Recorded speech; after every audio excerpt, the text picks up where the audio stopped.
मन तू पावेगा अपना किया रे, भोगेगा अपना किया रे। मन तू पावेगा अपना किया रे, भोगेगा अपना किया रे।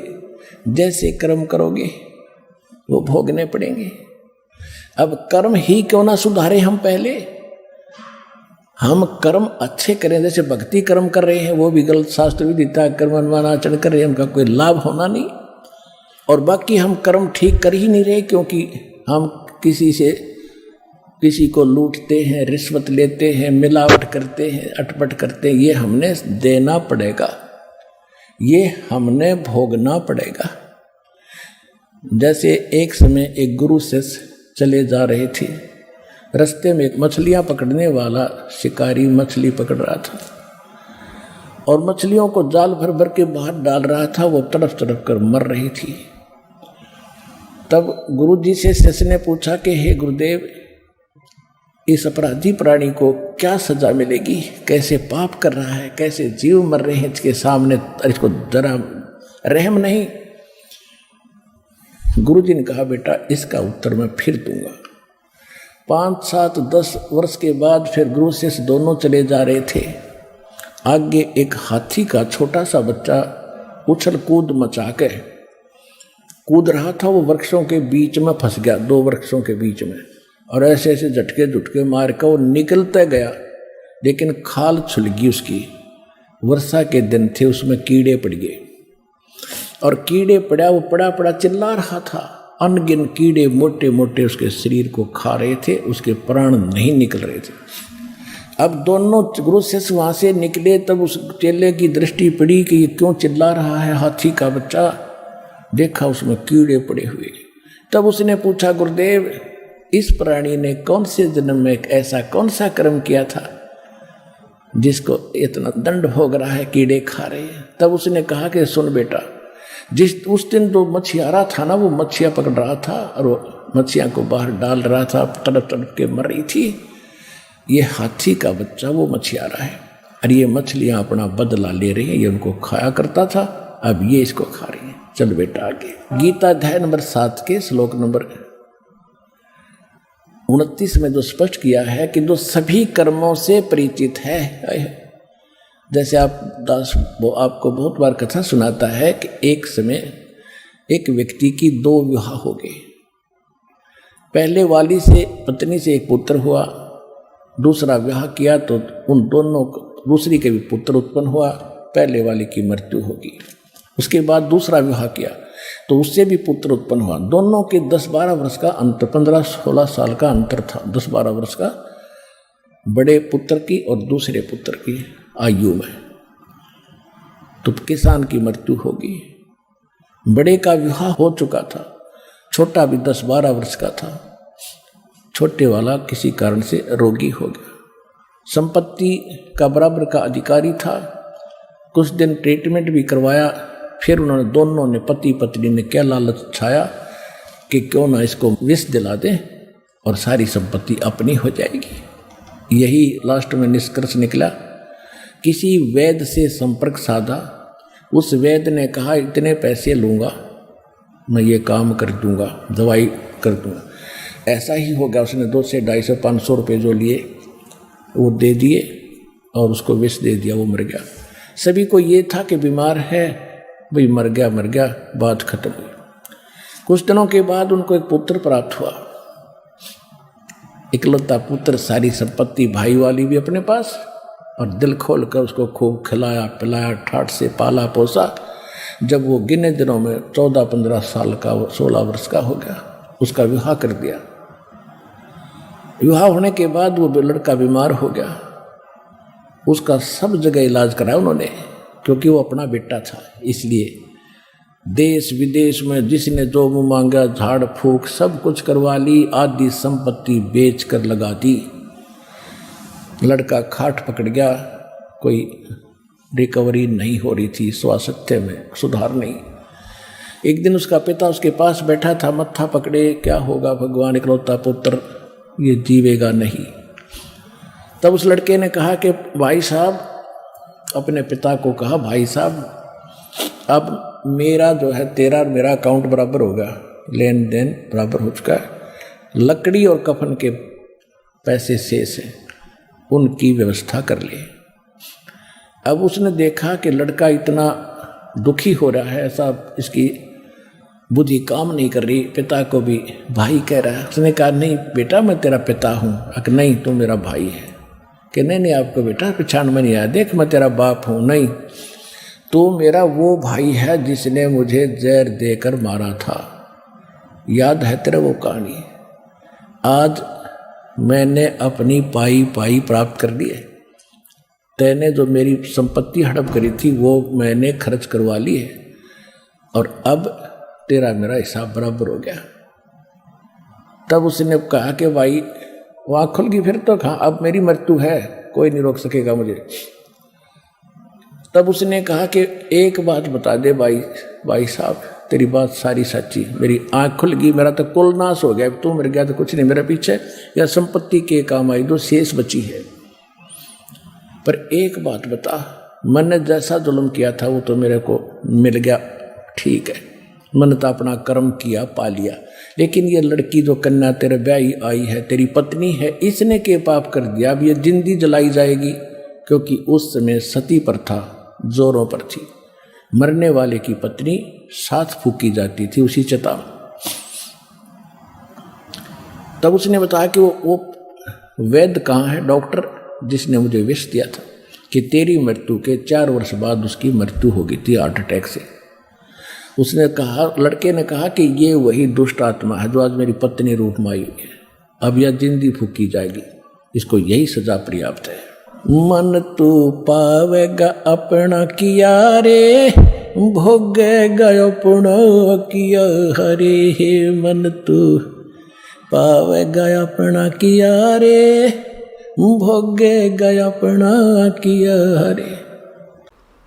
मन तू पावेगा अपना किया रे, भोगेगा अपना किया रे। अब जैसे एक बिच्छू दरिया में बहता हुआ आ रहा था और एक संत भक्त स्नान कर रहा था दरिया में। उसने देखा ये जीव डूबेगा मरेगा, उसने ऐसे हाथ में उठाया, उसको बाहर फेंकना चाहा, बिच्छू ने डंक मारा और पानी में गिर गया। उसने फिर उठाया, उसने फिर डंक मारा और पानी में उछल गया। उसने फिर उठाया, उसने फिर डंक मारा और कुछ देर में फिर उसने दोनों हाथों से पानी समेत ही उसको पटरी पर फेंक दिया। एक आम व्यक्ति खड़ा खड़ा देख रहा था, कहने लगा रे भले आदमी, तेरे तो हाथ पर डंक मार रहा है, तू इसको बचाने की चेष्टा कर रहा है, मरने दे, बहने देता। तो संत ने कहा, भक्त ने कहा कि ये अब इसका स्वभाव है ये, और मेरा स्वभाव है ऐसा, हमारा परमार्थ करने का स्वभाव है और बिच्छू का डंक मारने का स्वभाव है। जब ये अपना स्वभाव नहीं छोड़ सकता तो मैं कैसे छोड़ दूं। तो पुण्यात्माओं, जो दुष्ट लोग हैं वो तो बिच्छू हैं, वो तो डंक मारते रहेंगे, लेकिन आप संत भी हो, और जो तो को काटा बोवे ताको बो तू फूल, और तोहे फूल के फूल हैं वाको है त्रिशूल। एक समय की बात है, एक चोर चला गया किसी चोरी के उद्देश्य से। उसने एक गरीब किसान का बैल चोरी कर लिया, अकेला एक ही बैल था उस गरीब व्यक्ति के, लेकिन वो भक्त था, भगवान का भक्त था, परमात्मा से डरने वाला था, दान धर्म करता था, गुरु जी की शरण में जाता था। परमात्मा आते रहते हैं, कोई भेष बदल कर कहीं ना कहीं संत की लीला करते रहते हैं, कबीर भगवान। उसकी एक ही बैल था गरीब के, उसी को चोरी कर ले गया। अब उस चोर ने, जैसे वो 100 रुपये का बैल था, उसने तो 20 रुपये में बेच दिया, उसका कौन सा धन था, बेचकर, और पुराने समय की बात है, उसको कर दिया वो खा खर्चे। उसने देखा कुछ दिनों के बाद वो फिर गया, इधर उधर देखा, कहीं दाव लगा नहीं। उसी किसान के आसपास रात्रि में फिर पहुंचा, उसके झांक कर देखा, उसके 2 बैल बंधे थे। और किसान आराम से बैलों से दूर सो रहा था अपने ही आंगन में। चोर ने उस किसान के दोनों बैल चुरा लिए और वो ले गया। अब उस किसान ने अपने गुरुदेव से कहा, गुरुदेव आपके दास के दोनों बैल चोरी हो गए। तब परमेश्वर ने, गुरुदेव ने कहा, बेटा उसका स्वभाव है, वो कर्म है, आप भगवान पर विश्वास रखो। यदि चोरी करने से ही कोई धनी बनता है तो कोई भी काम ना करे और सब चोरी ये कर ले, परमात्मा तेरे को कई गुना देगा, विश्वास रख, डगमग ना होना। कहते सत ना छोड़े सूरमा, सत छोड़े पत जा, और सत के बांधे लक्ष्मी फिर मिलेगी आप। और कहते धर्म तो दसके नहीं, दसके तीनों लोक, और खैरायत में खैर है कीजिए आत्म भोग। परमात्मा ने दया बख्शी, बढ़िया फसल होगी, वर्षा हुई बहुत अच्छी और कमाल हो गया, खूब फसल होगी। अब 1 वर्ष के बाद वो चोर फिर गया। उसने ये विचार लगा कि वो व्यक्ति ना कोई पुलिस में रिपोर्ट कराता और ना तेरे सिर में कोई दर्द करता, नहीं तो कोई खोजी पीछे लगा दे, ढूंढ ले चोर। तो वो शरीफ फिर देखा कि अब के फिर जाता हूँ उधर ही। अब चोर ने तो वो तीनों बैल बेच बेच के खत्म किए, खा खू के फुर कर गया। तो उसने जाकर देखा, चोर ने, रात्रि के इसमें किसान बाहर सो रहा, गर्मी का मौसम था, और उसके 4 बैल बहुत सुंदर, जैसे सांड जैसे तगड़े तगड़े 4 बैल बंधे हुए। अब उस चोर के कलेजे में एक ऐसी धक्क हुई और कलेजा पकड़ कर बैठ गया। उसने विचार लगाया कि मेरा तो नाश हो लिया, 3 बैल ले गया था, तीनों खत्म हुए, और घर में भी हानि, बच्चा बीमार है, पत्नी को रोग लगा हुआ है, और आज इसके 4 बैल। उसने उस किसान को उठाया, सूते हुए को। उसने, किसान ने कहा, भाई कौन है तू?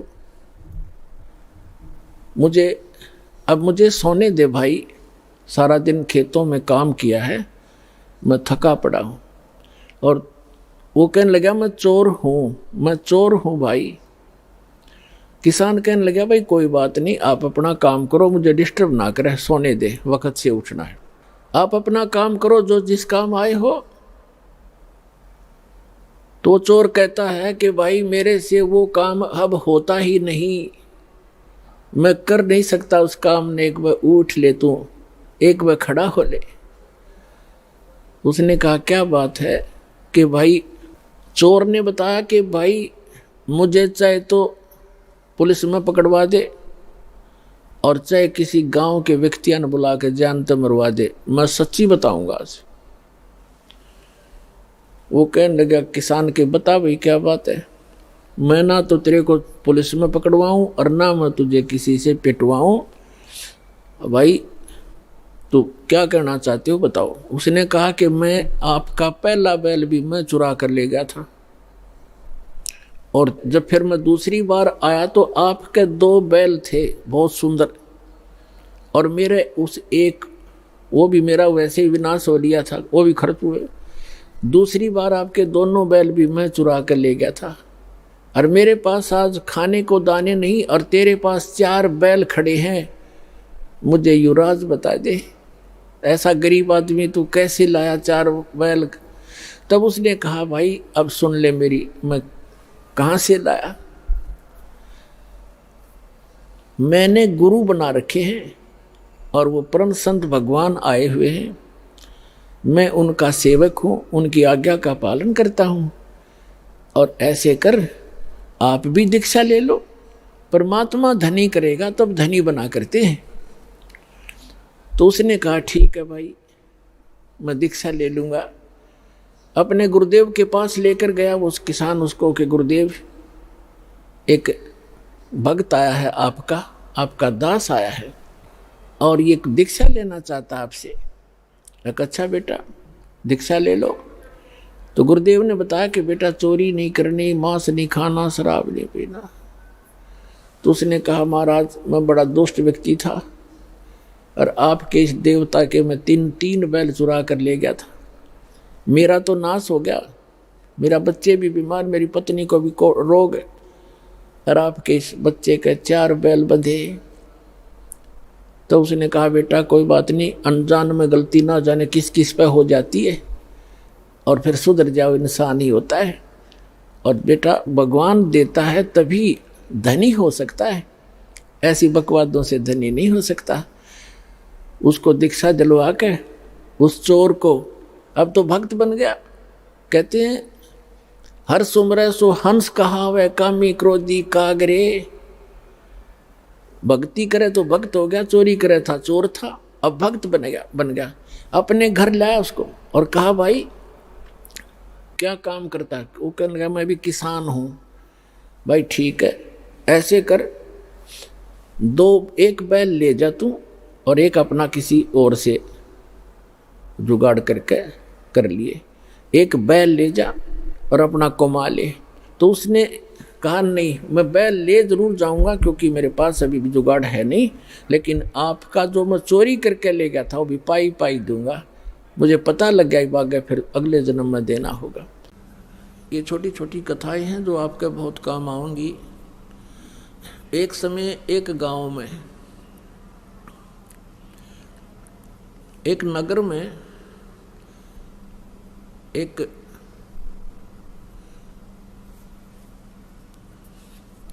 सेठ रहता था और उसने अपने गुरुजी से जो ज्ञान प्राप्त किया था उससे ये पता लग गया था कि भाई अब ये व्यवसायिक जो लोग होते हैं ये इन्हें देखा करें कि अभी कहाँ मुझे लाभ होगा, इन मोक्ष से कोई लेना देना नहीं होता। तो उसने ये पता पूछ लिया अपने गुरुजी से जब सत्संग कर रहे थे, फिर बाद में पूछा कि गुरुजी यूँ कहते हैं कि जैसे इस जन्म में किसी ने किसी से पैसा ले लिया और वो नहीं दे सका तो अगले जन्म में वो 1000 गुना करके वापस देना पड़ेगा। कहा बेटा ऐसा ही होता है। तो उस लाला जी ने क्या कराया, अपना बोर्ड लगा दिया दुकान के आगे कि अभी कर्ज ले जाओ, जिसने कर्जा चाहिए, किसी ने लोन चाहिए ले सकता है, लेकिन अगले जन्म में लूँगा, इस जन्म में लूँ कोई ना।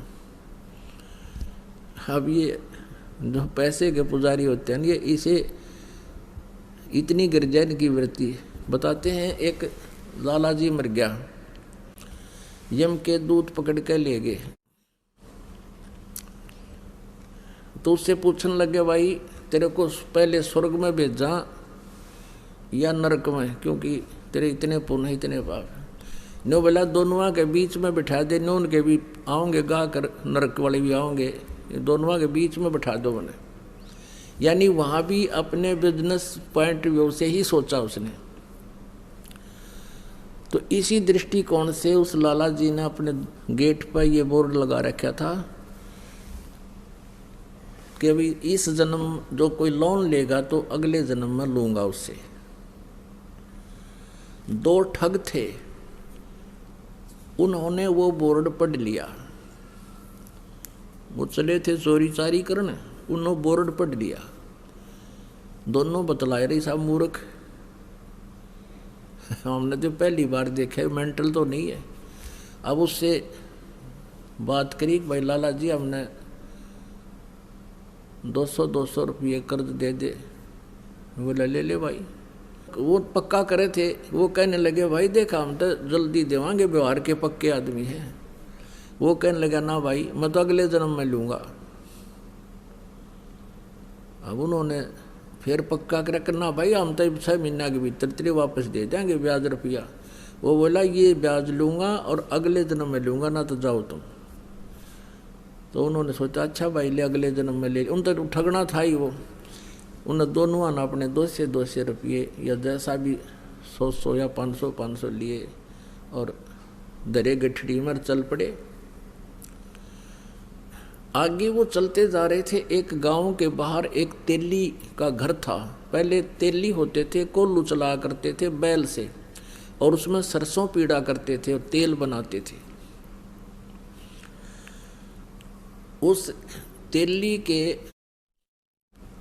आंगन में कोल्लू लग रहा था। एक बैल तो चल रहा था, कोल्लू चला रहा था, एक वहाँ खड़ा था, पेड़ से बांध रखा था।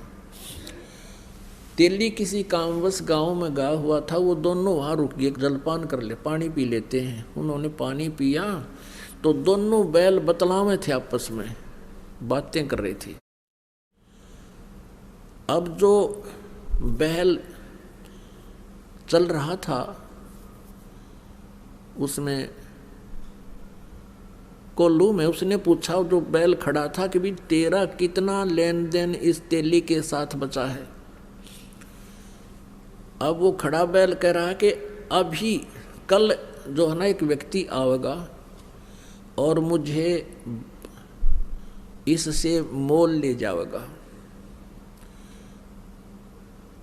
200 या 400 रुपये में। वो उस तेली का वो इतने पैसे मांगता है, और वो जो मुझे लेने आएगा वो मेरे 1200 रुपये मांगता है। उसके सारा हिसाब किताब लाकर 1200 रुपये ब्याज ब्यूज के हो रहे हैं। और वो फिर क्या होगा, मुझे यहाँ से ले जाएगा। आगे एक राजा ने हाथियों का युद्ध करवा रखा होगा आपस में भिड़ंत, और उसमें इनाम रखा होगा 12 रुपये का रखा हुआ है। मुझे वो ले जाएंगे, उनका वो तमाशा देखने लग जाएंगे हाथियों के झगड़े लड़ाई को, और मैं उस हाथी को हरा दूंगा जिसने सबको पराजित कर दिया होगा, और फिर मुझे 1200 रुपये का इनाम मिलेगा मेरे उस मालिक को जो यहाँ से ले जाएगा। मेरी मृत्यु हो जाएगी, मेरा और उसका हिसाब बराबर हो जाएगा। भाई मैंने पिछले जन्म में उसने जो ना 20 रुपये लिए थे, आज वो 1200 हो गए।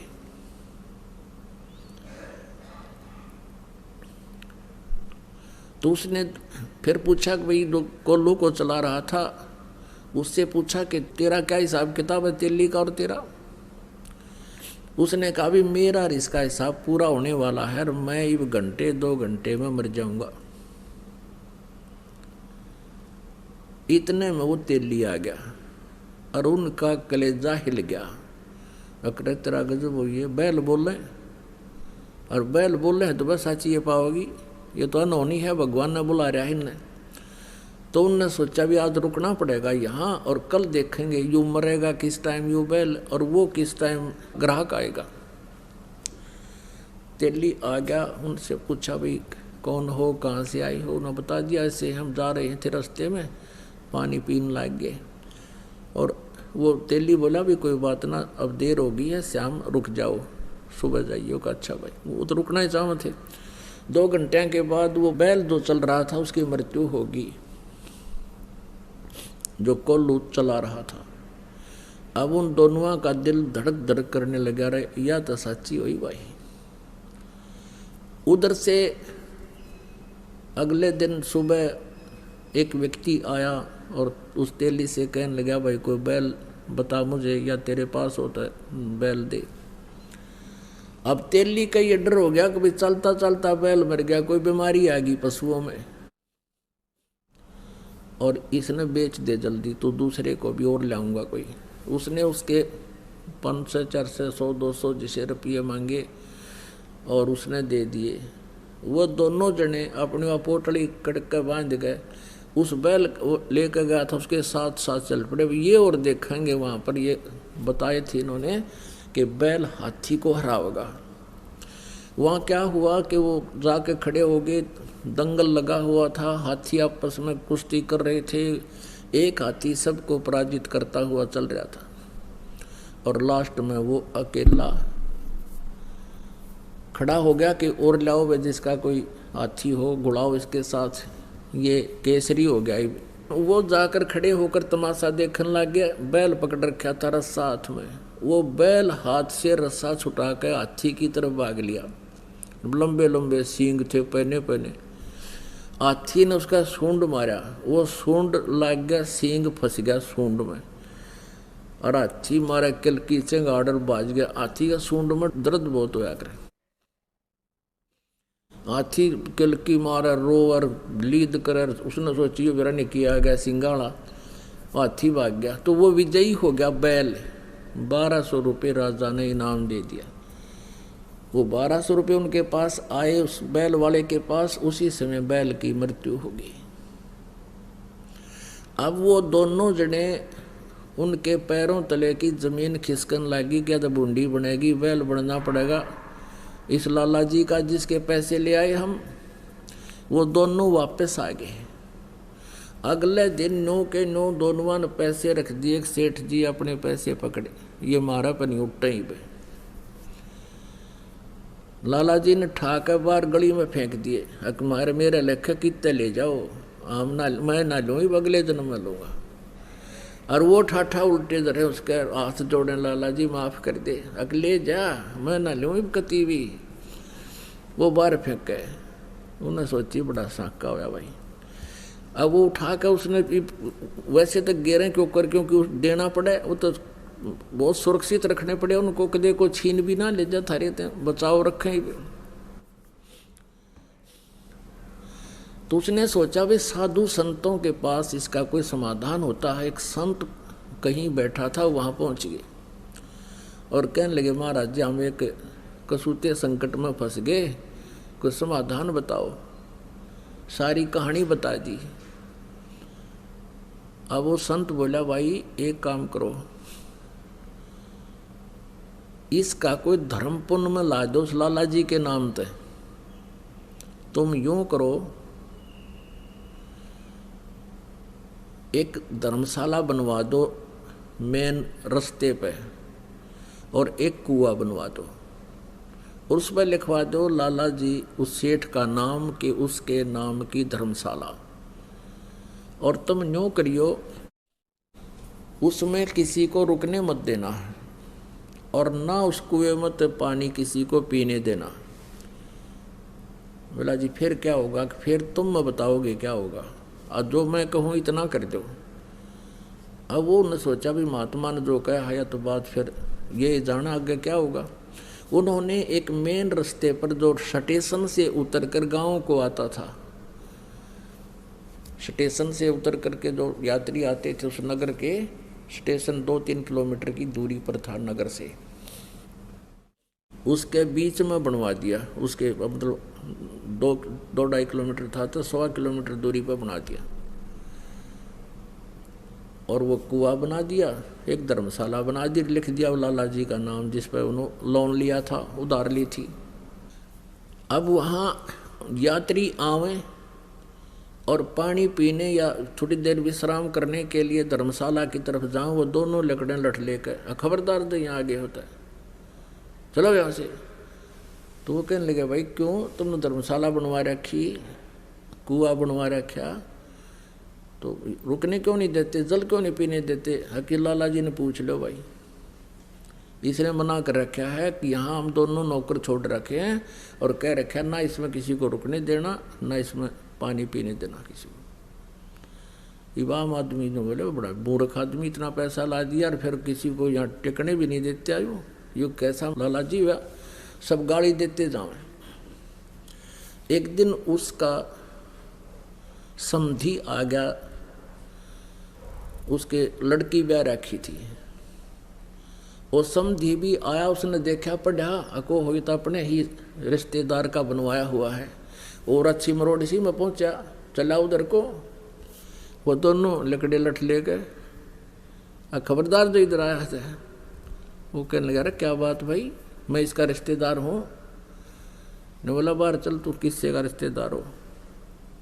इसने ये कह रखा इस सेठ ने कि इस धर्मशाला में कोई रुक नहीं जा और इस कुएं से कोई पानी नहीं पी ले, हमारी ड्यूटी ला रखी है। वो कहने लगा रहा ये बड़ा नालायक आदमी, मैं तो इसको बहुत अच्छा आदमी समझूं था रिश्तेदार को, ये तो जमा दुष्ट इंसान है, हैं? बता, प्याऊ बनवा रखी, कुआं बनवा रखा, धर्मशाला बनवा रखी, किसी को रुकने नहीं दे रहा। वो आया फिर अपने रिश्तेदार के घर आना ही था उसने, तो उसने उससे कहा, रे तू बड़ा नकम्मा आदमी, क्यों तो इतना पैसा लगावा था, तने वहाँ कितने पैसे लगा रखे, धर्मशाला बनवा रखी, कुआं बनवा रखा, और वो 2 मस्टंडे छोड़ रखे, तन ना पानी पीने देते किसी ने और ना वहाँ रुकने देते, फिर क्यों इतना पैसा बर्बाद किया, तेरी बुद्धि खराब होगी क्या। अब उन्होंने सोचा भाई कौन सा कहाँ धर्मशाला है, कौन सा कुआं है। वो काफ़ी देर सोचता रहा, क्या बात है, क्या कह रहे हो आप, कह के मैं झूठ रहा हूँ, तेरा नाम लिख रखा और तेरे नाम से धर्मशाला बनवा रखी, कुछ लाला जी ने धर्मशाला बनवा रखी है, उसी ने ये कुआं बनवा रखा है, और वहाँ 2 खड़े हैं, वो लठली हैं, इन्हों किससे नियाण दें, लाला जी ने कह रखी है। उसने सोची देखूं तो कहाँ, वो उस दोनों जने आए, देखे तो वह खड़े सामने लठले, वो जान गया कि ये तो भाई मेरी बेइज्जती करवा दी न। तो कहने लगे भाई तुम क्यों कर पीछा छोड़ो मेरा। वो सेठ बोला, न बोला मारी वो कलम तार दे और कह दे मेरे आए हो लिए। भाई ये 2 जोड़े हाथ, मैंने तुम्हारे अपने लोन ख़त्म कर दिया और मान लिया भाई तेरा तुम्हारे सारे पैसे आ गए, मेरी बेइज्जती ना करो तुम। तो वो अपना गए और फिर मजदूरी करके अपना गुजारा किया, साधु संतों से उपदेश लिया, भक्ति की, कल्याण करवाया। तो पुण्यात्माओं ये सत्कर मान लेना, भले ही आपको एक दंत कथा लगे लेकिन ये आपके हृदय में उतर जानी चाहिए। आज क्या हालत है जीव की। तो इस प्रकार जब अध्यात्म ज्ञान हो जाएगा आपको, आप ये गलती नहीं कर सकते हैं। ये दास देख रहा है, पहले शराब पिया करते थे, ताश खेला करते थे, दुनिया ने लूटा करते थे, 2 के 20 बनाया करते थे, चाहे कोई दूध बेचा था या कोई दुकानदार था, और दूनी बिरान माटी हो रही थी उनकी। और आज वो प्राणी किसी का 10 रुपये आ जाते हैं ना, घर दे काम वापस।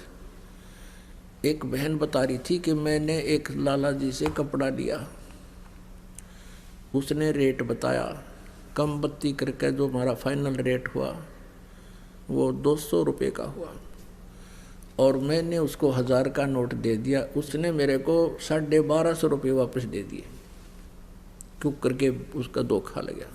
तो मैंने उस टाइम तो ध्यान रहा नहीं, और घर आके देखा कि मैं तो इतना का सामान लाई हूँ, इतना पैसा मेरे पास, ये फालतू आ गया सेठ का। अगले दिन गई और उसके वापस पैसे दिए उसने, जितने भी वो फालतू थे, वो उसके मुंह का नहीं देखा है। ए बेटी तू तो देवी उतर रही है, यहाँ तो ठा ले जा, वापस देने की बात दूर से। जब दाव लग जाता कि मैं और भी ठा ले जा लोग, और तू वापस देना आ गई, मेरा तो याद भी ना थे। तो पुण्यात्माओं इस प्रकार फिर आप के पास किसी का एक नया पैसा भी हजम नहीं हो सकता। आत्मा नहीं मानना आपकी, क्योंकि इसको पता है फिर के दुरुगति होगी और कैसे पूरे करने पड़ेंगे। गधा बन के कुम्हार के घर पे ये प्राणी उसके पूरे करेगा, और फिर कितना कष्ट उसके ऊपर से गुजरेगा वही जाने। तो पुण्यात्माओं परमात्मा कहते हैं अपनी महिमा बताने के लिए कि तुमने उस दरगाह का मैल नहीं देखा और धर्मराज के तिल तिल का लेखा। छाती फूल जाए पिता की, पता नहीं क्यों करूँगा और ये करूँगा और डीजे बजाऊँगा। अपन आत्माओं एक अखबार में चित्र देखा, पहले दिन वो डीजे बजा रहे थे, नाच रहे थे, लड़के का ब्याह था। अगले दिन वो लड़का अपना बारात जा रही थी, जिस कार में वो दूल्हा बैठा था वो किसी टकरा गया एक टैंकर थे। उस कार में 8 आदमी थे, 8 के 8 मर गए। और दूल्हे के साथ में तो खास निजी आदमी बैठा करें, कोई बहनोई या कोई फूफा या मामा, वो सारे मर गए। अगले दिन टक्कर मार रहे थे, बाल पाड़ रहे थे, एक दूसरे के भीतों से टकरा रहे थे। अब बजा ले डीजे, चाट ले सुख ने, तो हमारी आंखें बंद कर दी सज्ञान ने और हम नाच गए। हम समाज को देखकर बकवाद करने लगे। इसे गंदे लोक में एक सांस का भरोसा नहीं, कद बिजली गिर जा, और हम कैसे फूले फिर रहे हैं। तो बगैर ज्ञान के बात बिगड़ रही है। अपना ब्याह करो, बच्चों का संयोग तो जोड़ना पड़ेगा, संयोग जोड़ दो, सिंपल वे से जोड़ दो। ये बकवाद गणी करनी। इसी के कारण हमने बेटियों को अपना दुश्मन बना लिया, गर्भ में मारने लग गए, परंपरा गलत बना के। इन परंपराओं को हमने ख़त्म करना पड़ेगा, हम आगे जब बढ़ेंगे। अब जैसे हम हिंदू धर्म में जन्मे, आप इतिहास पढ़ के सीखो, क्योंकि हमने ना तो अपने सदग्रंथों का ज्ञान, हम ना अपने ही अकल से, अपने ही दौड़ तोड़ से परंपरा बना ली। नकली संतों ने अपने ही दिमाग से हमें वो अज्ञान भर दिया, उसको हम ज्ञान मान बैठे, और इन गलत परंपराओं को हम अपना फाइनल मान लिया कि ये तो करनी पड़ेंगी। अब जैसे जब ब्रह्मा जी, विष्णु जी, शिव जी का ब्याह कराया, विवाह किया, उस समय ना तो कोई डीजे बजानिया था, ना कोई बाती था, ना बराती था, ना कोई जलेबी तारनिया था। दुर्गा ने 3 लड़कियां उत्पन्न की, समुद्र में डाल दी, वहाँ से जब वो सागर मंथन हुआ, वहाँ से निकल आई। जो पहले निकली थी बड़ा ब्रह्मा जी था, ब्रह्मा जी से कह दिया बेटा इसका नाम सावित्री है और तेरे इसका विवाह कर दिया, जा बेटा अपना घर बसाओ। दूसरे नंबर की लक्ष्मी जी थी, लक्ष्मी का विष्णु से विवाह कर दिया कि जा बेटा ये तेरी पत्नी, तो इसका पति घर बसाओ। तीसरे का विवाह कर दिया पार्वती से, शंकर जी का, अब जाओ बेटा या तेरी पत्नी, तो इसका पति हो गया ब्याह। तो हम गीत तक गाते हैं उन भगवानों के और सांग जोड़ते अपना न्यारा। तो इस प्रकार वो भी तो ब्याह हुए थे जिसे सारा संसार बन गया।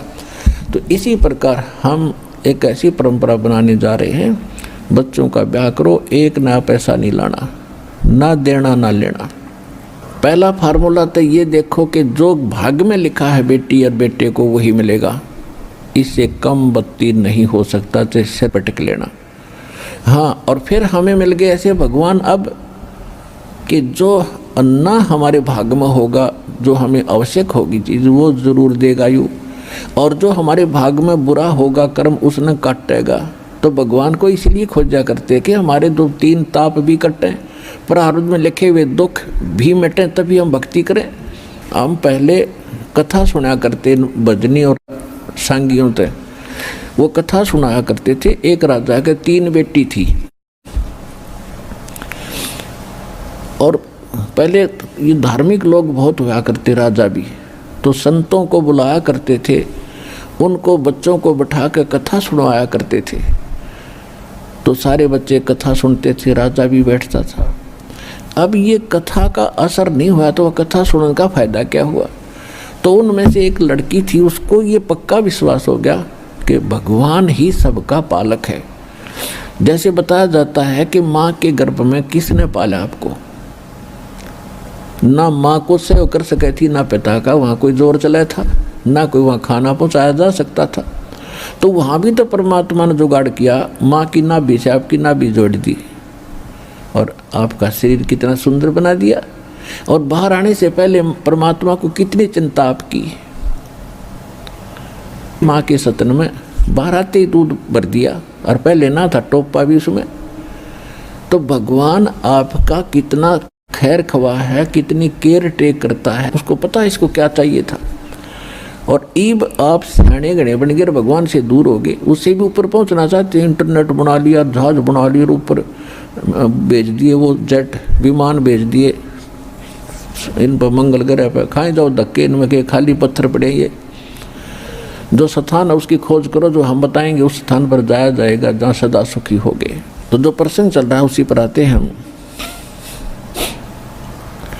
तो हमने अपने बच्चों का जो विवाह करना है वो बहुत सिंपल वे से करना है।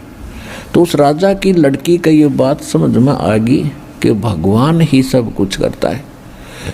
माता पिता का जन्म भी संस्कार से हुआ हमारा। आज बेशक हम राजा की लड़की हैं और आगे संस्कार ही चलेगा, पिता हमारा कुछ साथ नहीं दे पाओगा। आप भी देख रहे हो, आप अपनी बेटी को विवाह करने के बाद क्या देते हो। अब परंपरागत ये थोड़े बहुत दान दहेज दे दिया करते हैं, क्या उससे सारी उम्र सुखी हो जाएगी वो? नहीं, उसने अपनी मेहनत मजदूरी करके अपना निर्वाह करना ही पड़ेगा और देगा भगवान। तो उस बेटी के पक्की समझ में आ गई परमात्मा करता वही फाइनल है। तो एक दिन तीनों बहन बैठी थी, वो जिक्र चल रहा था। तो एक बहन जो छोटे वाली थी उसने कहा कि बहन, पिताजी ने तो ठीक हम पाल पोष दिए परमात्मा के ही आदेशानुसार संस्कारवश, और आगे प्रत्येक प्राणी अपने संस्कार से ही आगे चलेगा। तो वो दो थी, वो अनजान थी। वो कहने लगी तू क्या पिताजी को नहीं मानती? मानती हूँ, पिताजी को पिताजी मानती हूँ। तो तेरा पेट पिताजी नहीं भर रहा? नहीं, पेट तो भगवान भरे सबके। उन दोनों ने जाकर पिताजी को सिखा दिया, हकीकत न्यू का है भगवान ही सब कुछ करता है, मेरा कर्म मिल लेगा, इसमें कोई नहीं कुछ कर सकता। तो पिताजी ने कोई इस बात का गुस्सा हो गया, अब देखूंगा या कितनी सुखी होगी। उन दो को तो विवाह कर दिया राजाओं के लड़कों से, और तीसरी का विवाह कर दिया एक जंगल से लकड़ी काट कर लाता था और शहर में बेचा करता था। बेचता भी ये था, रोटी दे देती थी वो लाला जी। उसने पता नहीं था कि चंदन की लकड़ी लाता था, कीमत का उसको ज्ञान नहीं था। तो उसने अपने नौकरों से कहा कि ऐसा निर्धन ढूंढ के लाओ जो रोटी तक सीमित हो, फिर देखूंगा किसके बाग का खाती है। तो वो दो लड़कियां तो कहा करती हम पिता के कर्म का खाती है, और वो कहा करती नहीं, जीव अपने भाग्य का खाता है, अपने भाग्य से प्राप्त करता है। तो उसके नौकरों ने वो ऐसा निर्धन खोज दिया, अकिस्त निर्धन धरती बनी। उस लड़की का ब्याह उससे कर दिया, लड़की खुशी खुशी चली गई।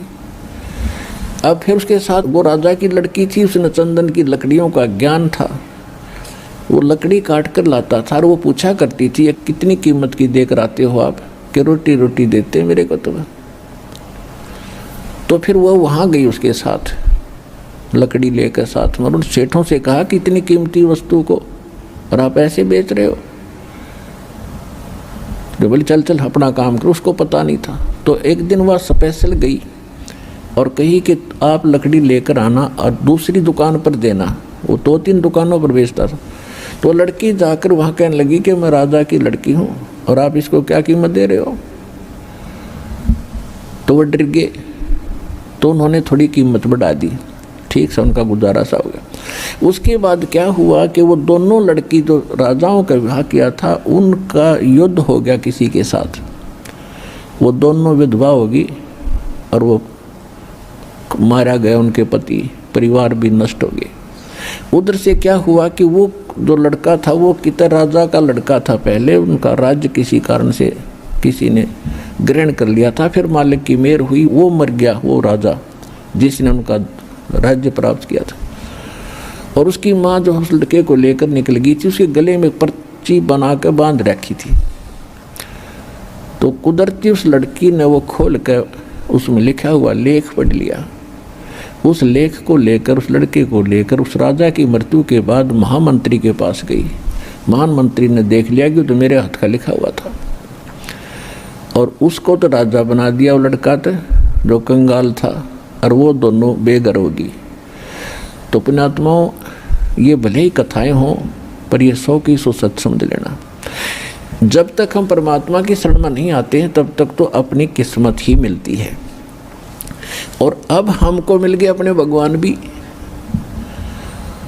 मासा घटे न तिल बधे, विद ना लिखे जो लेख, और साचा सतगुरु मेट कर ऊपर मार दे मेखे। जब तक हम परमात्मा की शरण में नहीं आते तब तक तो अपना कर्म भोग रहे होते हैं। और ये विधान है कि जैसा कर्म विधाता ने लिख दिया वो मिटे नहीं, लेकिन पूर्ण सतगुरु की शरण में आने से उसको मेट कर, और मेख मारना मतलब फॉर एवर फिनिश्ड, सदा के लिए खत्म वो पाप कर्म, और शुभ कर्म लिख देगा मालिक अपनी कलम से। एक किसान था और बैलगाड़ियों से ट्रांसपोर्ट का काम करता था। वो बहुत बड़ा धर्मात्मा, अच्छी पुण्यात्मा था। और उसके घर पे एक साधु रहता था, भक्त साधु, लाल कपड़े यानी संत वेशभूषा में, और वो किसान उसकी बहुत मदद करता था, बहुत सेवा करता था। अपने घर पर रख लिया उसको, वो कहीं बाहर देखा तो उसको घर ले आए कि महाराज हमारा पुण्य हो जाएगा, आपकी भक्ति बन जाएगी, आपको तो 2 रोटी चाहिए, हमें सेवा संत की मिल जाएगी। साधु सेवक था वो किसान, उसने अपने घर पे एक चौबारा बना रखा था, उस पर छोड़ दिया उस महात्मा को संत जानकर। वो खावा अपना बढ़िया रोटी और दरवाजा बंद करके कुंडी ला के नो का मन बोलियो मत शाम तक, और खा के सो जा। अच्छा बढ़िया माल उस किसान का। और एक दिन उसकी मृत्यु होनी थी, वो तो 2, 4, 10 साल में उसकी मृत्यु होगी। वो उस किसान का ही बैल उत्पन्न हो गया, उस बैल बनकर किसान का वो जो खाया था वो तो देना ही था उसने, वो बैल बनकर वहीं आ गया।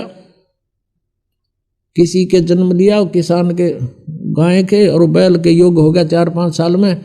वो किसान ने उसमें गाड़ी में जोत रखा, और वो जा रहा था जैसे पुण्यात्मा परमेश्वर कबीर देव जी की महिमा चारों वेद बताते हैं। वो परमात्मा अपने सतलोक में रहता है, वहाँ से गति करके नीचे पृथ्वी पर आता है, अच्छी आत्माओं को मिलता है, उनको ज्ञान देता है। उस ज्ञान से परिचित वो पुण्यात्माएं फिर परमेश्वर की महिमा का गुणगान करते हैं। उनमें से एक आदरणीय गरीबदास साहिब जी गांव सुरानी जिला झज्जर वाले थे। ये बेरी गांव का किसान था, जिसके विषय में ये दास बता रहा है कि बेरी गांव है जिला झज्जर में, रोहतक से 20 किलोमीटर होगी लगभग। उस बेरी गांव का वो किसान था, और वो कहीं इधर नजफगढ़ की मंडी में, जो पहले पुराने समय की बात है 250 वर्ष पहले, कच्चे रास्ते होते थे, बैलगाड़ी से अपना ट्रांसपोर्ट का काम करता था। यहाँ से कणक ले जाता, वहाँ से शक्कर भर लाता नजफगढ़ की मंडी से। तो ऐसे वो जाता था प्रतिदिन। अरे एक उसके पास बैल था गोरे से रंग का, और वो बैल चलता चलता गाड़ी में बैठ जाता था, चला नहीं था। फिर उसका दे लट्ठा अच्छी पिटाई करके फिर खड़ा होता था, फिर कुछ देर दूर चलता था, फिर बैठ जाता था। एक दिन ऐसे ही करते करता वो नजफगढ़ की मंडी से आ रहा था, और सुबह सुबह गरीबदास जी उसी रास्ते पर बनी हुई एक कुएं पर स्नान कर रहे थे। वो बैल आकर वहां बैठ गया, और लाल किसान ने ठा कर लट उसका मट शुरू करे, अगी इसका यूं है तरीका उठने का। तब गरीबदास साहिब जी जो परमात्मा से परिचित थे, उसने कहा कि भाई किसान और लाल मत मारा इसके। क्या करूं भाई भगत, इसने तो मेरा लहू पी लिया है। 1 किलोमीटर चल रहा है, आध घंटा बैठा रहे है, फिर न ठावा तो लट लुट मार कर ठावे हैं, इसने तंग कर लिया। अब क्या हुआ, गरीबदास जी उठे, अब भाई मारे मत इस पशु का, डट जा, रुक जा। अब गरीबदास जी ने जाके कान में उसका कुछ फूंक सी मारी, क्योंकि वो तो परमात्मा से परिचित हो चुके थे। गरीबदास जी कहते हैं परमात्मा से मिलकर, परमात्मा के टच होने से, परमात्मा के ज्ञान से परिचित होने से परमात्मा की कृपा से उनमें शक्ति आ जाती है। और दिव्य दृष्टि गरीबदास जी की परमात्मा ने खोल रखी थी। अब उसके कान में गरीबदास जी ने कुछ बोला, बैल एकदम खड़ा हो गया और कह दिया भाई अकी मारिए मत इसका, ये रुकेगा नहीं। अब वो ले गया जोत के गाड़ी, उसका नाम पूछ लिया। गांव में जब छोटा सा गांव था, छोटानी 40-50 घर होंगे मुश्किल से। क्या नाम है आपका? कि गरीबदास नाम है मेरा भाई, और बलराम मेरे बाप का नाम है। अब वो बैल डटा नहीं डटा, वो तो जाकर पहुंच गया वहां पर। अगले दिन फिर 2-4 दिन के बाद फिर वापस चला, वो उसी तरह चले। अब सरलाल ने सोचा भाई यू आदमी कौन था, इसने के मंत्र मार दिया इस बैल का, ये तो सिद्ध पुरुष दिखा कोई। साधुओं की भूख उसने थी। उसने गांव में आकर पूछा, उसी रास्ते में पड़े था कि भाई गरीबदास नाम का है बलराम का एक गरीबदास है, उसका घर किस है। तो वो गरीबदास जी का कोई शिष्य मिल गया उसने। तो वो बोला भाई वो आम आदमी को नहीं, वो तो परमात्मा समझ लो उन्नत है, भगवान मिले थे और संत है, वो आम आदमी नहीं है। ने बोला भाई जब बात या बात बनी, कहने लगा मैंने उसे दर्शन तक कराओ, कहाँ है उसका घर बता दिया कि वो सामने में ले चलता हूँ। वो शिष्य लेकर गया, शिष्य ने प्रणाम किया और लाल ने प्रणाम किया। उसने देखा ऐसा बुढ़ा ठोठ ही बोलो तो मठ जो आज खखाट ठहरा, मेरी तो जीवन बदल दिया। ना तो रोज बिरान माटी हो रही थी, 3 दिन का काम 1 हफ्ते में करे था यो, अब दूसरे बैल तभी आगे चले है। तब उसने पूछा कि हे महाराज जी, आपने इस बैल कह के जादू कर दिया। तब गरीबदास जी ने पूछा कि भाई एक बात बता, तेरे घर पे कोई बाबा जी रहा करता? अखां जी रहा करता, और आपने खूब गे चलवे खुआए चुरमे कर करताई। अखां जी खूब सेवा करी महात्मा की। उसने कहा मैंने भाई भक्ति ना करी, तेरा खा गया और सो गया। अब यू बैल वो बाबा जी है, अब ये तेरे लठ खाखा पूरे करे। आदत इसकी विवाह बिगड़ रही है, खाऊर सो जाऊं, गरीब के सोने दे है। तो इसने ये भी इसका लठ मारा है, हर तेरे पूरे कर रहा है। भाई मैंने इसको यही कहा भाई लठ खा के कर ले, अर्चे राजी खुशी कर ले बेटा, ये तो तने पूरे करने पड़ेंगे। खाओ था चूरमेर सो जा था। तब इसका यह बात समझ में आ गई, भाई मेरी आज्ञा का पालन कर दिया, तेरे पूरे करेगा भी वो। अब पुण्यात्माओं कहते हैं सत्संग की आधी घड़ी और परमात्मा कहते तप के वर्ष 1000 तो भी बराबर है नहीं, कहे कबीर विचार। अब देखो करे करावे साइया मन मोलर उठा, दादू सिरदर जीव के वो आप बगल हो जा। अब वो परमात्मा का शिष्य था कभी किसी जन्म में। ऐसे जो सर्कमस्टांस होते हैं परमेश्वर करता है, और उसने भक्ति करी को ना, फिर 83 लाख योनियों में जा फंसा। अब वहां भी उसको राहत दिला दी। अब हरलाल के मन में ये आई कि भाई महात्मा था, अपनी करनी पाओगा, आज के बाद मैं इसने बैल न कति प्रयोग नहीं करूं। वापस ले जाके उसके बाद गाड़ी उड़े छोड़ दी, 9 किलो बैलगाड़ी खाली कर लिया, दूसरा बैल मोल लिया, वो जोत दिया, पाछे बांध के घर ले गया। घर जाके अलग से बांध दिया, चारा चरावे पानी प्यावे, प्रयोग नहीं किया। अब उसको आबिरात दे दी, परमात्मा ने दिवा दी अपने हंस को। कोई था पिछले जन्म का निकम्मा, खाओ था सो जा था। अब उसके बाद हरलाल ने सोची भाई इस महात्मा से तो कुछ ज्ञान सुनना चाहिए। फिर परमात्मा ने ज्ञान सुनाया, कोट जन्म तन फरमत हो गए, कुछ ना हाथ लग्या रे, कुकर सुकर खरबा बोरे, कौआ हंस बगारे। सारी कथा सुनाई। अब एकदम प्रभावित हो गया वो किसान हरलाल, और उनको ये कर्मों से परिचित कराया कि 1 अलाई और 1000 कसाई बराबर पाप लगा है। तो इस चीज से वो प्रभावित हुआ और कहने लगा भगवान मुझे तो अपने पास ही रख लो। गरीबदास जी से कहा। गरीबदास जी बोला भाई हमारा मार्ग अब ऐसे रखने का नहीं है, हम तो वो विधि बताते हैं जिससे तुझे पाप नहीं लगेगा। अब खेती करूं तो उसमें पाप लगे, हरलाल बोले, और ये गाड़ी बाहूं इसमें पाप लगे, आपने विधान बता दिया सारा। अब भगवान यूं कर्म मेरे तत्व को ना, और मुझे अपने पास रख लो, आपकी सेवा कर दूंगा।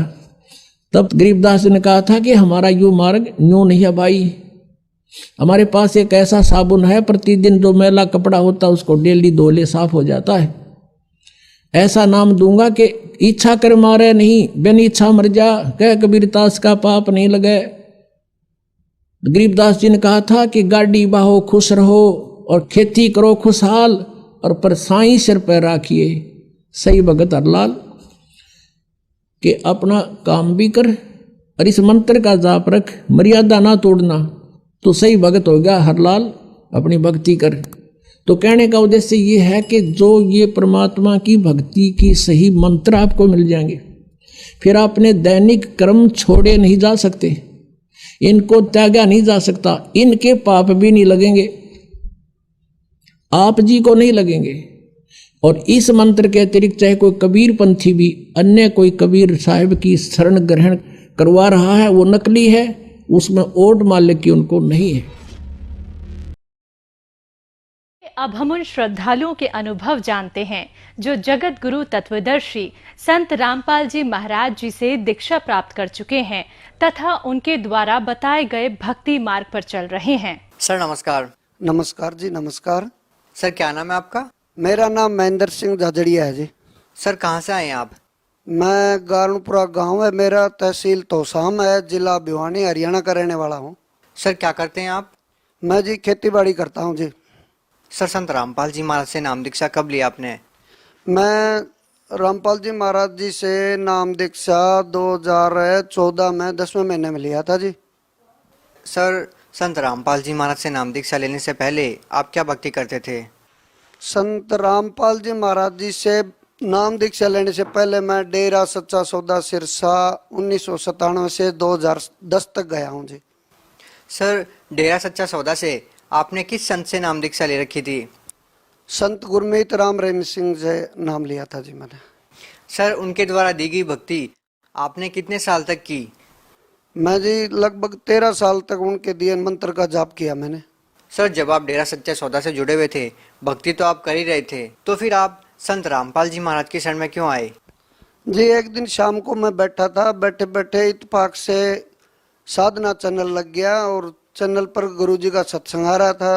तो वैसे ही भक्ति सुनने का, ये सत्संग सुनने का मेरे को शौक था, तो मैंने उसके ऊपर ज़्यादा गहरा ध्यान दिया। तो उन बातों से मेरे को ये लगा कि हम जहाँ जा रहे हैं वहाँ तो ऐसे ही इन बातों के बारे में कुछ भी नहीं बताया जा रहा जो ये संत बता रहे हैं। मैंने रामपाल महाराज का सत्संग सुन के महसूस किया और बहुत गहराई से सुना। सुनने के बाद वो टाइम थोड़ी देर के लिए आया, मैंने टाइम चेक किया, भाई ये 7:30 से 8:30 आता, 7:40 से 8:40 आता है, लगभग 10 या 5 मिनट में सुनने पाया था।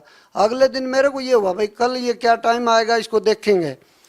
तो मेरे घरवाली बोली कि तू क्यों देखा है इसने? मैं बोला जी इसका ज्ञान देख, तू बैठ तो मेरे साथ। बोला अपन तो सिरसा जाते हैं, 13 साल हो गया अपन जाते हुए, तू ये और आज इसका देखा है कल किसी और का देख लेगा, एक ही जगह रहना चाहिए आदमी ने, नहीं बदलना चाहिए गुरु। माँ बोला तो बदला तो बदल लिए ना, मैं तो इसका सत्संग तो सुनो आप है, कम से कम के बताओ से कंपैरिजन तो करो। तो बोली ठीक है तर्क देखांगे। अगले दिन फिर मैंने जब वो महसूस किया भाई आज टाइम हो गया, मैं तो बड़ी लगन थी मेरे को, क्योंकि मैं पहले 13 साल से जुड़ा हुआ था और जो मेरे को वो बताया उन्होंने 2 बात ही सुनी थी, 4 बात ही कि ऐसे भक्ति करनी चाहिए, यहाँ प्रमाण है। तो मैं बड़ी गहराई से दूसरे दिन उस टाइम से ही पहले बैठ गया, मतलब 7:20 पर ही बैठ गया। और 7:40 पर जैसे ही सत्संग शुरू हुआ तो मैंने बहुत ध्यान से देखा। जब मैंने उनको वो चैनल पर 2-3 दिन लगातार देखा तो उनका जो बताने का तरीका और पुस्तकों के जो ग्रंथों के हिसाब से उन्होंने जो बताया ना, उसको देख के मैं दंग रह गया जी। क्योंकि जो सिरसा वाले गुरु जी बता रहे थे वो तो बस वो 3 मंत्र देते थे, उनका जाप करते रहो बस। लेकिन इन्होंने जो बताया भी हम जो ये देते, ये भक्ति करने से यहाँ तक का लाभ है, उससे आगे की भक्ति करोगे वहाँ लाभ मिलेगा, आपको मोक्ष पक्का मिलेगा। जबकि वो तो सीधा ये कहता था कि आपको कुछ करने की जरूरत नहीं है, सुबह 2 बजे उठ के बैठ जाओ। 2 बजे उठा नहीं जाता था, वो भक्ति बनती नहीं थी। और जमींदार आदमी जी 2 बजे उठ के न फिर दिन में काम नहीं होता खेतों में, तो इसलिए हम उससे तो तंग थे। इसको देख के मैं कहा जी ये तो ये बोल रहा है भाई 108 मंत्र जपने हैं, जब मर्जी जप लो। एक तो ये हमारे दिल में बैठ गई बात। फिर मैं 2-4 दिन 10 दिन लगातार टीवी देखता रहा। तो गुरु जी का जब मैंने ज्ञान सुना तो मैं दंग रह गया उस ज्ञान को सुन के। हे भगवान, ऐसा ज्ञान तो कभी नहीं बताया। मैं तो और भी सत्संग सुनता था और महाराजों को भी, उन्होंने भी नहीं बताया ये ज्ञान। और उस ज्ञान को सुन के कुछ तो हम दुखी थे भगत जी, आपको बताएं। और फिर दूसरी बात कि मोक्ष की, जब हम जमींदार आदमी सारे दिन सुबह से शाम तक काम करें फिर भी शांति नहीं, कुछ शांति की तलाश थी। और इन्होंने ये बताया भी आप ये मंत्र जपोगे तो आपको शांति भी आएगी, आर्थिक लाभ भी होगा और मोक्ष भी मिलेगा। तो मतलब ये बात सुन के फिर मेरे को इतनी वो ललक बनी इस ज्ञान को सुनने की और नाम लेने की कि मेरे को नींद नहीं आई रात को। सुबह उठते ही सीधे आश्रम में पहुंचे नाम लेने के लिए। मैं और मेरा लड़का, हमारे घर वाले ने मना कर दिया, बोली मैं तो जाऊंगा नहीं, तुम जाओ, मैं तो वही गुरु रखूंगी। मगर ठीक है तुम वो रखना। सबसे पहले जाते हैं वहाँ, जैसे ही इंटर हुए और वहाँ उनके गुरु जी के अनुयायियों का हमने वो देखा आओ भाव, जैसे हमसे मिले वो, जैसे हम उनको कई दिनों से जानते हैं, बड़े एक ही परिवार जैसे लगे। और बोले आओ पहली बार आए हो? हम बोले जी पहली बार आए। सर, जब आपने संत रामपाल जी महाराज से नाम दीक्षा ली तो संत रामपाल जी महाराज ने जो भक्ति आपको दी है, उस भक्ति को करने के बाद आपको क्या लाभ मिले? तो मैंने संत रामपाल जी महाराज जी से नाम ले लिया। हमारी घरवाली कहने लगी मैं भी लूंगी। वो सिरसा जाती थी 13 साल से। मैं बोला तेरे बस की बात को नहीं हो नाम लेना। बोली क्या बात? तुम दोनों लिया है, छोरा तो लिया है। मैं बोला तू सूंगा नस्वार, और तम्बाकू सूंघने वाला तो सबसे पहले नशा छुटवाते हैं, और नशा तू छोड़ नहीं सकती। वो बोली मैं महाराज जी रामपाल महाराज का नाम लूंगी, देखूंगी। मैं जित सिरसाड़ा इतनी तान मार लिया तो कौन छोड़ी, तो के मैं छोड़ दूंगी, जाऊंगी जरूर। मैं कहा ठीक है चल मेरे साथ। तो क्यों घर का मामला था, मैं सोचा झगड़ा करेगी, तेरे को नहीं जाने देगी, मैं उसको साथ ले गया। साथ ले गया। वहां ले जाने के बाद जैसे ही उसको बताया ये नियम है, वो दिखाया आश्रम। आश्रम देखते ही पता नहीं गुरुजी की क्या उसके ऊपर रजा हुई। वो कहने लगी मैं तो आप नाम लूंगी। मैं बोला पहले नियम पढ़ो, आप नाम बाद में लेना। बोले तो हम पढ़ के बता दो। हमने बताया भाई मेरे तो एक ही सबसे ज्यादा परेशानी ये थी कि ये तम्बाकू सूंघती है। मैंने सबसे पहले उसको यही बताया कि तम्बाकू छोड़नी है। बोली छोड़ दूंगी, नाम दिवा दे। नाम लिया उसने। गुरुजी ने जैसे ही उसका आशीर्वाद दिया, उसके बाद घर आते ही उसने वो डिबिये जितने भी इकट्ठे कर रखे थे तम्बाकू के, भगत जी कितने बताऊं आपको, एक गट्ठड़ बांध के बाहर फेंके है खाली डिब्बों के उसके। और उस दिन के बाद से वह लेडीज, आज कोई तम्बाकू सूंघने वाली लेडीज भी मेरे घर पे आ जाती है, उसको कहती है बहन बाहर जा, मारा तम्बाकू के नियम सर, मना थोड़ी सी एलर्जी हो जाए तम्बाकू ने। तो मैं तो सबसे बड़ा लाभ तो मेरे को इतनी खुशी हुई इस बात की कि हमारे घर से नशा बिल्कुल ही चला गया। तो ये मेरे को लाभ ऐसा हुआ कि 14-13 साल हमने सिरसा 15-15 दिन रह के वहाँ आश्रम में, और रोज सत्संग सुनते थे। हमारे कोई मेरी घरवाली का कोई असर नहीं हुआ नशा छोड़ने का। और संत रामपाल जी महाराज के एक आशीर्वाद मात्र से उस दिन के बाद से उसने उस डिबिये को हाथ लगाना तो दूर की बात, कोई सूंघने वाले भी आती है ना तो उससे भी नफरत करती है वो। सर, संत रामपाल जी महाराज से नाम दीक्षा लेने के बाद आपको और क्या लाभ मिले? तो सर एक लाभ ये हुआ कि हम रोज सुबह का नित्यनेम और आरती करते थे। तो मैं और मेरा लड़का खेत में पानी लगाने गए, और हमारे नहर का टाइम होता है, मतलब 2 घंटे का टाइम है हमारे खेत का, और 2 घंटे में पानी आता है थोड़ा नहर में। तो हम नहर का पानी चोरी करते थे, आरती भी करते थे, चोरी भी करने का मन बना लिया। तो मेरा लड़का कहने लगा पापा अब तो आरती करके आए हो भाई, चोरी जारी करते हैं जाके मुंडे खे, और आप मेरे को बोल रहे हो भाई पाइप डाल दो और पानी लगाएंगे। तो मैं बोले बेटा अपना खेत कौन भी जब पानी लगाए बिना तो बोला देख लिया। हमने पर मन के मते होके और वो पाइप डाल दिया नहर में, और पानी चला के खेत में आके बैठ गए दोनों बाप बेटा। तो हम आके बैठ गए। हमें बैठे कम से कम मेरा 2 घंटे का टाइम था नहर का, मेरे खेत तक पानी नहीं आया। तो हमने सोचा पीछे कहीं नाली टूट गई हमारी, और हम दोनों पिता पुत्र भागे नाली जाके देखा तो नहर में ही पानी नहीं है। ये बड़ी ताज्जुब की बात हुई। मैंने लड़के से कहा ये तो आप पानी 2 घंटे पहले नहर भरी थी। बोला ये तो कोई करिश्मा हो गया। मैं ये क्या करिश्मा हो सकता है भाई, नहर में पानी। हम वो पाइप उठा ले आए अपना खेत में बगा के, हमारा नहर का टाइम चला ही गया था। हम घर आके सो गए। तो सुबह उठ के जब मैं खेत में वैसे ही चक्कर मारने गया तो मेरे को कम से कम 1 कनाल जगह पानी की भरनी थी उस चोरी के पानी से। जाके देखा तो सर जी मेरी वो जगह पानी की फुल पाई। मेरे को बाद में नहर में पानी आया, मेरे से बाद वाला जिसका टाइम था वो वैसे ही उसको मैंने बोल दिया नहर थम गई भाई, पानी नहीं है नहर में। वो रात को पानी आया, पता नहीं गुरुजी की ऐसी रजा हुई कि मेरे को जितना पानी लगाना था उतना पानी मेरी जगह वो फुल मिली मेरे को। अगली बार सत्संग में जब मैं गया तो संत रामपाल जी महाराज आशीर्वाद देते देते आ रहे थे, उस लाइन में मैं भी खड़ा था। तो मैंने प्रार्थना करी गुरुजी मेरा नहर का पानी कम है और मैं पानी के लिए चोरी करनी जरूरी हो जाती है क्योंकि हमारे पानी थोड़ा आता है। गुरुजी बोले बेटा या तो संत रामपाल जी ने कहा भाई बेटा या तो आप नाम छोड़ दो या फिर चोरी करो, 2 में से एक बात बनेगी, दोनों नहीं चलेंगी। तो मैंने बोला ठीक है गुरुजी मैं नहीं लगाऊंगा महाराज जी पानी। तो उसके बाद है इतनी जगह तो मैं बोता हूँ और इतनी जगह मेरा भाई बोता है। मैं बड़ा चिंतित था, भाई पानी नहीं लगाएंगे, ट्यूबवेल का पानी लगाएंगे तो उससे उपज कम होती है, नहर के पानी से उपज ज़्यादा होती है, हमारी ये शंका थी दिमाग में। तो भाई तो नहर का पानी चोरी कर करके लगा रहा था और मैं ट्यूबवेल से सिंचाई कर रहा था, और मेरे दिमाग में ये बात घर कर गई कि अब की बार तो फसल कम हो गई अपनी। मैं थ्रेसर लेके आया खेत में, पहले भाई ने निकलवाई, उसके खेत में 2 एकड़ में 80 मन गेहूँ हुई, और मेरे उसके बाद थ्रेसर लगा गेहूँ निकालने लगे तो मेरे खेत में सर जी आप विश्वास नहीं करोगे 125 मन गेहूँ पैदा हुए 2 एकड़ में। मैं उसी टाइम हे बंदी छोड़, मेरे मन से ये निकला कि ये क्या कमाल हो गया भाई। भाई भी चिंतित हुआ, बोला यार मैं इतना पानी नहर का लगाया, तूने एक ही पानी लगाया था नहर का, तो सारी ट्यूबवेल से सिंचाई कर रहा है, और तेरे खेत में इतनी ज्यादा गेहूं कैसे हुई, तूने मेरे भरोटे ठा लिए कि वो तो अपने मजाक में बोल रहा था, लेकिन मैं संत रामपाल जी महाराज को मन ही मन धन्यवाद कर रहा था। गुरुदेव मेरे को नहीं पता था, हम तो अनजान जीव हैं, हमें नहीं पता था कि ऐसा भी हो सकता। मैं आपको क्या बताऊं सर, उस टाइम कोई मेरे पास शब्द नहीं था, मैं अंदर से इतना वो भावुक हो गया कि क्या करें, कैसे हुआ ये, गुरुजी ने तो इतना बड़ा वो कर दिया, इतनी आप भक्ति भी नहीं करते, आप तो चोरी की सोचते थे। तो लड़का बोला पापा अब की बार सत्संग में जाएंगे तो आप संत रामपाल जी महाराज जी को बताना है ये बात। मैं बोला पक्का बताऊंगा। और अगले सत्संग में जैसे ही उस लाइन में मेरा नंबर आया, मैंने गुरु जी से कहा गुरुदेव अब तुझ बुद्धि जी है, हम नहीं समझते आपकी छोटी छोटी बातों को, आपने तो नहर का पानी चोरी करने से मना किया था, लेकिन मैं नहीं समझा कि मेरी खेत में पैदावार भी इतनी ज्यादा हो जाएगी, मैं नहीं समझ सका था। तो उन्होंने मेरे सिर में थप्पड़ मार के कभी विश्वास रखो पगले, ऐसे मत किया करो तुम लोग। उस दिन मेरे को बहुत दृढ़ विश्वास हुआ भगत जी।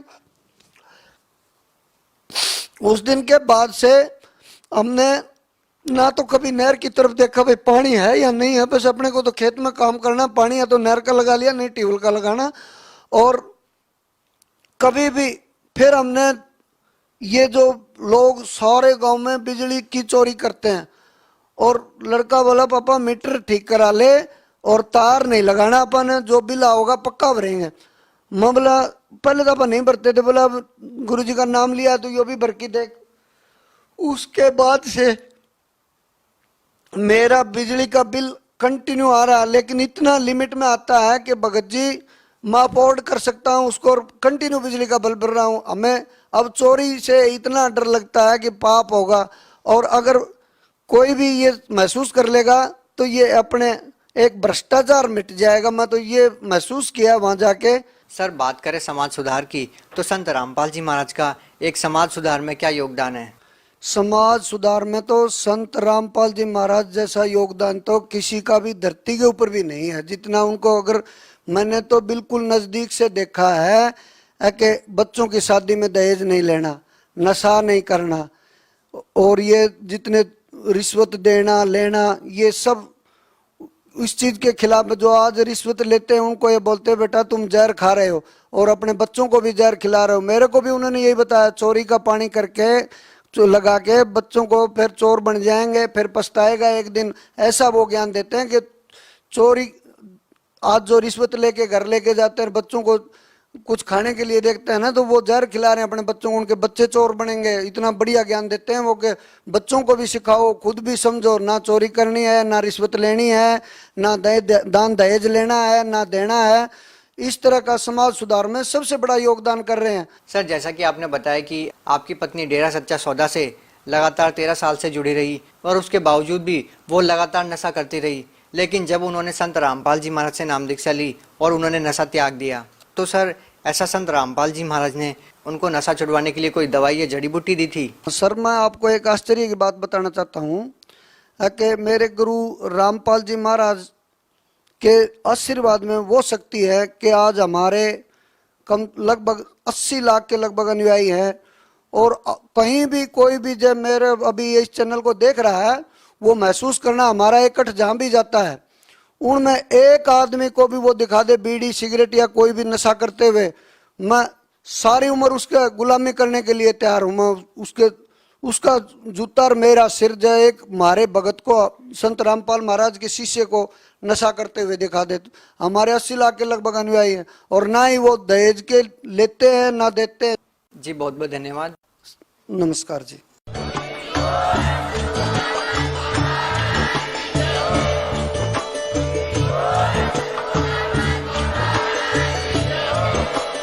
आप सुन रहे थे जगत गुरु तत्वदर्शी संत रामपाल जी महाराज जी के मंगल प्रवचन। अधिक जानकारी के लिए विजिट कीजिए हमारी वेबसाइट www.jagatgururampalji.org। संत रामपाल जी महाराज जी के शुभ आशीर्वाद से पूरे विश्व भर में 500 से भी ज्यादा नाम दीक्षा केंद्र हैं, जिन पर संत रामपाल जी महाराज जी द्वारा ऑनलाइन निशुल्क नाम दीक्षा दी जा रही है। अपने नजदीकी नाम दीक्षा केंद्र का पता करने के लिए संपर्क करें 8222